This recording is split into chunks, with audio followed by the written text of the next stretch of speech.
Hey everyone, मेरा नाम अभिषेक है और मुझे एक वीडियो मिली है पीटर जीहान की इस क्वेश्चन के ऊपर कि क्या इंडिया नेक्स्ट चाइना बनेगा, या कि यानी कि बेसिकली जिसे कहते हैं वो वाली कंट्री जो कंटेंडर बने वर्ल्ड पावर बनने की।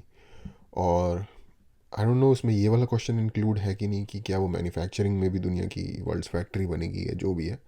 But basically next super power contender जो कि पहले सोवियत यूनियन था, एक साइड पे तो अमेरिका रहा, उसके एक साइड पे सोवियत यूनियन आया चला गया, अब चाइना आया। अब चाइना के जो हालात दिख रहे हैं इस हिसाब से लग रहा है कि वो नेगेटिव दिशा में ज़्यादा जाने की परिस्थिति बन रही है। तो क्या अब अगला इंडिया होगा? मुझे लग रहा है इस क्वेश्चन का मतलब ये है, जब कोई ये पूछता है कि क्या इंडिया नेक्स्ट चाइना बनेगा, तो मैं इस क्वेश्चन को ऐसे इंटरप्रेट करता हूँ। तो इस पर वीडियो देखी, अब आई डोंट नो कि उनका क्या जवाब है पीटर जीहान का इसके ऊपर। एक्चुअली प्रोनाउंस वो जैसे खुद बताते हैं जायन होता है, बट उसकी स्पेलिंग के हिसाब से वो जीहान लगता है पढ़ने में। तो एनीवे अब उनका कैसे इंटरप्रेट है और क्या कैसे इंटरप्रिटेशन है और क्या वो इसका आंसर देते हैं, वो तो देख के पता चलेगा। जिन लोगों को नहीं पता, जिन लोगों का थोड़ा भी जियो पॉलिटिक्स में इंटरेस्ट होगा, आई गेस थोड़ा सा अच्छे लेवल पे, वो उन्हें जानते होंगे क्योंकि उनके इंटरव्यूज़ बहुत पॉपुलर हैं, बुक्स उनकी काफ़ी पॉपुलर हैं। और ये पॉपुलर रिसेंट यूक्रेन वॉर जब से पिछले एक साल में शुरू हुई है, तब से ये चीज़ थोड़ी उनकी पॉपुलैरिटी बढ़ी है। हालांकि मेरा क्योंकि इंटरेस्ट था, तो मैं बहुत पहले से उनको फॉलो करता आ रहा हूँ। इनफैक्ट जो जिन लोगों ने अच्छे से फॉलो किया होगा उनको ये भी पता होगा कि इनके जो गुरु थे या हैं अभी भी फ़िलहाल, आई डोंट नो ये उन्हें क्लेम करेंगे कि नहीं, बट एक कंपनी होती थी स्ट्रैट फॉर, आई थिंक अभी भी है, उसके लिए काम करते होते थे। और उसके फाउंडर जो हैं वो जॉर्ज फ्रीडमैन नाम के एक इंसान है, जो कि आई थिंक इनके गुरु कंसीडर किए जा सकते हैं, जो लोग जियो पॉलिटिक्स फॉलो करते हैं उस हिसाब से। एनीवे देखते हैं इनका क्या कहना है। और इनके बड़ी अतरंगी व्यूज़ हैं, जो कि ये नहीं है एक फैंटेसी के बेस पे नहीं, एक कैलकुलेशन के बेस पे, एक लाइक प्रोजेक्शन के बेस पे, एक जितने भी आपको डेटा मिल रहा है चीज़ों से रिलेटेड, और लाइक ट्रेंड्स के बेस पे बनाए गए हैं वो जो इनके व्यूज़ हैं वो।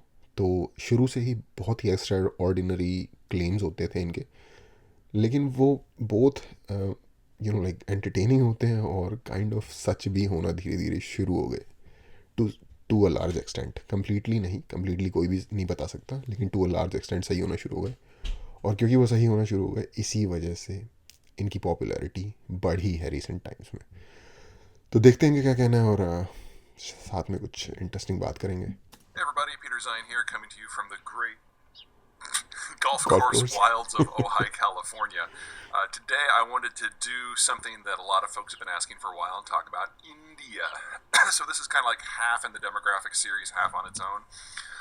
Lots of folks are always wondering if India is going to be the next China because it's a big country, it has more people now, it has a faster growth rate, and it's a legitimate question. But I have to give it a resounding no, and that is something the Indians should be very happy about. Chinese success to this point has been based on three factors. First of all, the strategic largesse of the United States in creating the globalized system to allow the import and the export of everything on a global basis without having to first secure territory or sea lanes militarily. This came about as a result of not just the American globalization push after the Second World War, but when Nixon went to see Mao in China and to engineer the Soviet-Sino split, which ultimately made China an ally of the United States in the later years of the Cold War. That is what created the manufacturing powerhouse that we know as China today. Now, the United States have lost interest in that, and the United States sees China as a rival. So the continued existence of the Chinese economic model is dependent upon the ongoing strategic largesse of the United States, which is a very bad plan. And we're seeing the United States hack out bit after bit after bit. It's already happened in agriculture and energy and manufacturing, especially in semiconductors. And the United States has the ability to kill any of this overnight if it should choose to. So the economic future of China is one without exports and imports and market access. And I don't know how they can square that circle. In the case of India, India never joined the system. India was pro-Soviet during the Cold War, and even when the Soviet system went away, the Indians kind of reflexively remained a degree pro-Russian in the years since. So their system is never international. And they also kind of diversified. lies. Now, that means they missed out on the big growth push that the Chinese had in the 80s, 90s, 2000s, and 2010s, and that's why the Indian economy is so much smaller. But it also means that when the rug gets pulled out, India really doesn't suffer all that much. The second big piece of China's success is hyper-financialization. The idea that the state confiscates the bank deposits and the savings of the population and just floods would-be projects with that money, making sure that everybody has a bottomless supply of 0% loans so that everyone can have a job. Now, you will get economic growth with this, but it'll be wildly inefficient and in many cases flat-out non-productive. The closest comparison we have in the United States is Enron and subprime. We know how that went. Now imagine doing that for every single economic subsector throughout the entire economic structure, which means when it goes down, and it will go down, you don't just have a financial and a housing crisis, you have an everything crisis. And the economic sector that has been most exposed, that is most dependent to this capital, is agriculture. So you can toss a famine on top of that. This isn't a problem in India. Now, the Indian system is capital poor, no navigable waterways of note, very high population. Per person capital availability in India is among the lowest in the world, lower than most of sub-Saharan Africa. But that means that the Indians actually treat capital like money. It's an economic good, as it should be, as opposed to a political good as it is in China, which can be thrown at whatever you want. So again, you don't get the growth, but you also don't get the instability. The third big factor is demographics. Now, we've already talked about China at length in terms of just the hollowing out of the entire system. This simply hasn't happened in India at all. Now, India has, like everybody else, started to industrialize. And so India has, like everyone else, slowly transitioned to kind of that chimneyed demography where they have as many people in their 40s as their 30s as their 20s as their teens. But the process started a lot later than it did in China, and it's proceeding a lot slower. And so while India is in the midst of rapid aging, it's from a very late start at a relatively slow speed compared to a lot of other countries in their peer group, much less the Chinese, which really are in a category all their own. Which means that India today has plenty of people under age 40 to do consuming and even still have kids if they can find a way to reverse some of these trends. And that means in 10, 20, 30, 40 years, India is going to have a lot of people aged 40 to 65 who are going to be capital rich and high value add. And in a system with 1.5 billion people, even if that's only 10% of the population, and it's more, that's still a whole lot going on. Now, in the worst case scenario, where birth rates continue to shrink and the Indian population continues to age, we are still talking about it still being the world's largest population for at least another half century. And they won't be in a European-style crunch for their demographics within 40 years. So even if they do everything wrong, even if everything turns against them, the future of India, it looks pretty good. And they've got one other thing going for them that the Chinese don't. They're a lot closer to the things that they need. Australia is a much more friendly nation to the Indians than it is to China, and so there's always going to be some extra food supply or mineral supply that's available. And India, the subcontinent, is the first stop out of the Persian Gulf. So India is one of the last countries in the world that you should expect to ever have an energy crisis. Whereas China is at the last country on a very, very long, easy-to-disrupt chain.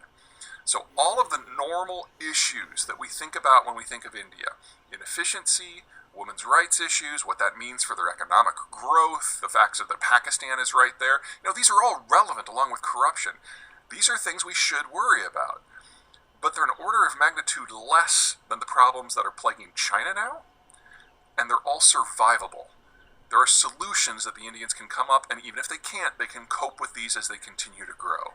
Whereas China, we are very close to the end. All right, that's it for me. See you guys next time.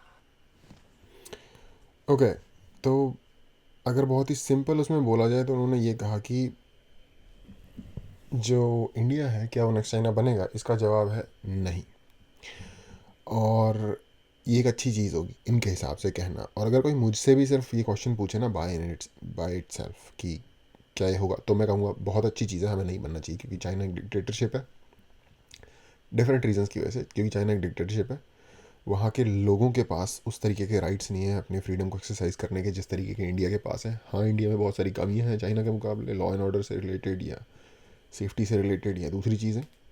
But वहाँ पे जो oppressor है, वहाँ पे वो government ही उतनी बड़ी oppressor है कि वो जो सारी सेफ्टीज़ वो प्रोवाइड करती है वो कहीं ना कहीं अपना मायना खो देती है उन लोगों के लिए जो कि फ्री स्पिरिटेड इंसान वाली ज़िंदगी, फ्री स्पिरिटेड ज़िंदगी जीना चाहते हैं। इवन अगर ये बात सिर्फ इतने लेवल पे भी हो कि अपने रिलीजन को प्रॉपरली फॉलो करना, जो कि वहाँ पे पॉसिबल नहीं है। फालून गोंग के बारे में आप पढ़ सकते हो अगर आपको और ज़्यादा जानना है।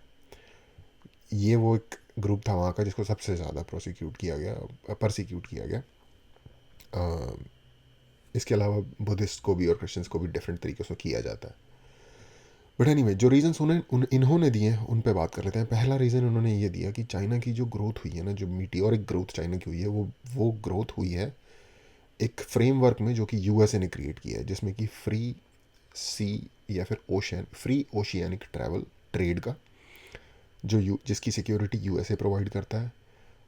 दुनिया की सबसे बड़ी मार्केट यूएसए का एक्सेस देना चीज़ों के लिए, सर्विसेज के लिए, इनफैक्ट मैन्युफैक्चर्ड गुड के लिए, लो वैल्यू एडिशन वाली जो मैन्युफैक्चर्ड गुड होती है, जैसे खिलौने हो गए, चप्पलें हो गई, छोटी मोटी ट्रांजिस्टर ये वो हो गए, इस टाइप की चीज़ें, आई मीन इलेक्ट्रॉनिक इलेक्ट्रॉनिक चीज़ें, लाइटें वगैरह, इन चीज़ों के लिए, जो कि इंडिया में भी बहुत आती हैं चाइना से। तो कपड़े वगैरह भी पहले होते थे, अब तो दूसरे कंट्रीज़ ने इस पर ज़्यादा कब्जा कर लिया, बांग्लादेश और वियतनाम टाइप की कंट्रीज़ ने। तो इन चीज़ों का मार्केट एक्सेस और उसको पहुंचाने के लिए जो लॉजिस्टिकल सिक्योरिटी और तरीका चाहिए ओशियानिक ट्रेड का, वो ये, और चाइना को अपनी एनर्जी खरीदने के लिए भी जो गल्फ से उसकी एनर्जी आती है सारी की सारी हाइड्रोकार्बन में, उसके ट्रांसपोर्ट के लिए भी जो यूएसए का दिया गया मैरी टाइम ट्रेड की सेफ्टी की जो एश्योरेंस है, उसके बेस पे सारी सारी चीज़ ड्यू है। जीहान बहुत बार अपने डिफरेंट इंटरव्यूज़ में और डिस्कशंस में बता चुके हैं कि अमेरिका डिसइंटरेस्टेड होता जा रहा है और कहीं ना कहीं उसका इफेक्ट पड़ेगा ये जो वर्ल्ड ओवर सिक्योरिटी है इस पर। ठीक है, इसलिए यूएस की नेवी अपना रोल थोड़ा रिड्यूस कर रही है पूरी दुनिया को के ओशंस को पेट्रोल करने में। और इसका सबसे नेगेटिव इफेक्ट चाइना पे आएगा क्योंकि चाइना का सबसे ज़्यादा सी ट्रेड है। तो वो जा रहा है, इसलिए चाइना को नुकसान है। इंडिया को उसका नुकसान नहीं होगा ऑब्वियसली उतना जितना चाइना को होगा, पहली बात। दूसरी तो पहली चीज़ तो उन्होंने ये बताई। दूसरी चीज़ इन्होंने ये बताई कि चाइना में कैपिटल को इस तरीके से यूज़ किया जा रहा है जो उनकी इनहेरेंट डोमेस्टिक, इनहेरेंट गलत वर्ड है, डोमेस्टिक जो इंडस्ट्री है फाइनेंशियल, उसमें एक बहुत बड़ा, जैसे बबल कहते हैं, फाइनेंशियल बबल, वो बिल्ड होता चला जा रहा है।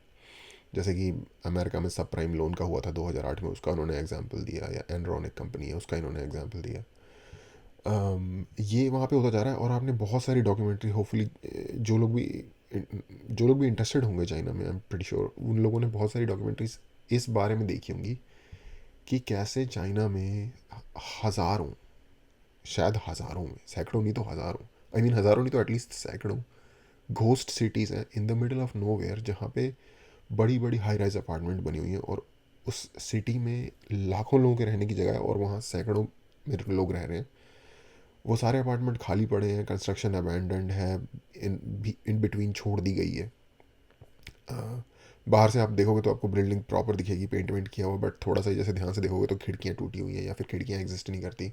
अंदर जाके देखोगे तो कोई फर्निशिंग नहीं है, कुछ नहीं है। वो इसलिए है क्योंकि उन अपार्टमेंट, वो सारे इन्वेस्टमेंट के अपार्टमेंट हैं, लोगों ने इन्वेस्टमेंट की हुई है। चाइना में एक ही टूल है इन्वेस्टमेंट का जो सबसे फेमस है, वो है प्रॉपर्टी, बेसिकली अपार्टमेंट्स और ये सारी चीज़ें। अब जब उन अपार्टमेंट में रहने के लिए लोग ही नहीं है और अपार्टमेंट बनाई चले जा रहे हैं, जितनी उनको ज़रूरत है उससे 10 गुना बन गए हैं, तो अब किसी भी चीज़ की जो उसकी इनहेरेंट वैल्यू होती है वो उसकी यूटिलिटी से आती है। तो यानी कि अगर उतनी ज़्यादा मात्रा में है वो डिमांड से, तो उनकी यूटिलिटी ख़त्म हो गई। यूटिलिटी ख़त्म हो गई तो उनकी जो इनहेरेंट वैल्यू है वो भी ख़त्म हो जाएगी। बिटकॉइन या किसी भी क्रिप्टो करेंसी की तरह ही है ये। जो चीज़ अगर अपनी वैल्यू छोड़ दे, अगर उसके अंदर कोई इनहेरेंट वैल्यू नहीं है तो भरोसा है उसकी वैल्यू है, और जिस दिन भरोसा टूटा उस दिन कोलैप्स हो जाएगी पूरी मार्केट उस पर्टिकुलर टूल की। तो इनका कहना है कि वो होगा कभी ना कभी, और वो होने वाला है और कभी भी हो सकता है, या कभी ना कभी होगा, और जिस दिन वो होगा वहाँ की फाइनेंशियल मार्केट कोलैप्स हो जाएगी उस दिन। दूसरी चीज़ तो trade collapse, financial markets collapse.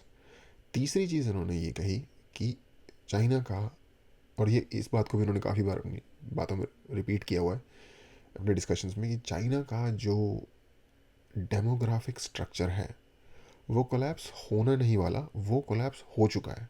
एक चीज़ ये पॉइंट आउट करते हैं, यहाँ नहीं इन्होंने बताया लेकिन इन्होंने और जगह बताया हुआ है, चाइना ने अपनी पॉपुलेशन को ओवर काउंट कर लिया था by the number of 100 million, और जो कि इन्हें बाद में रियलाइज़ हुआ। और जो एक डेमोग्राफिक कोलैप्स होता है ना, वो चाइना का ऑलरेडी स्टार्ट हो चुका है।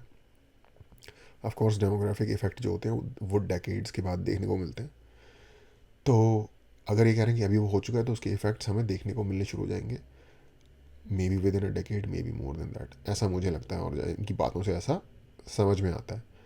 और 2000 जैसे अगर आप फॉर एग्जांपल चाइना की मैन्युफैक्चरिंग हब बनने की वजह क्या थी? चीप लेबर अवेलेबल होना और इंफ्रास्ट्रक्चर अवेलेबल होना मैन्युफैक्चरिंग से रिलेटेड। चीप लेबर उनकी इतनी महंगी होती जा रही है कि बहुत सारी इंडस्ट्रीज़ वहाँ से मूव आउट हो गई हैं। एक चीज़ इन्होंने जो मेंशन नहीं करी यहाँ पे वो ये है कि, जो कि ये एक्चुअली करते हैं और जगह पे, वो ये है कि वहाँ की जो सरकार है वो कितनी ज़्यादा स्ट्रिक्ट होती जा रही है। शी जिनपिंग जो वहाँ के प्रीमियर है वो कितना ज़्यादा लाइक कंट्रोल लेते जा रहे हैं अपने हाथ में और क्रश करते जा रहे हैं एक्चुअली एक्टिवली अपनी इकोनॉमी को।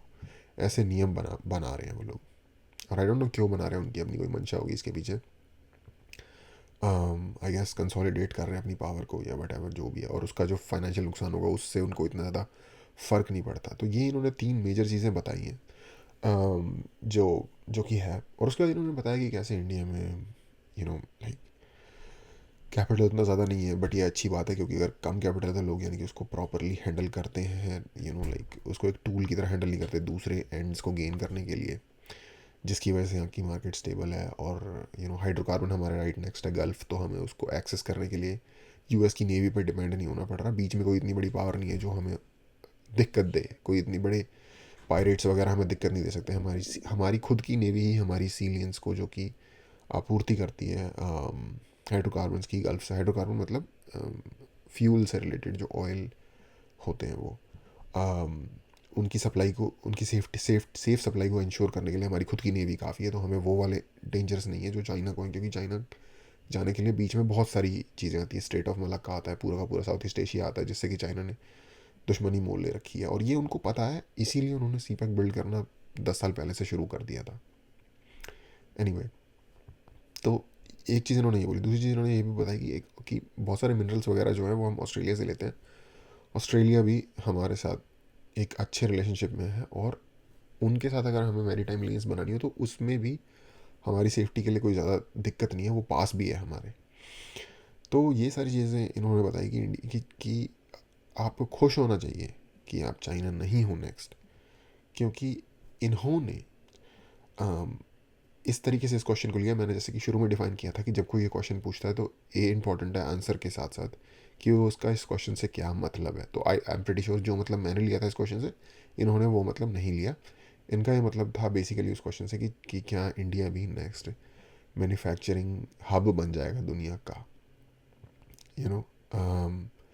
तो इन्होंने बताया कि इंडिया का नेचर डिफरेंट टाइप का है, इंडिया की अप्रोच डिफरेंट टाइप की है, और इंडिया की कंडीशंस डिफरेंट टाइप की है, और इसलिए इंडिया नहीं बनेगा।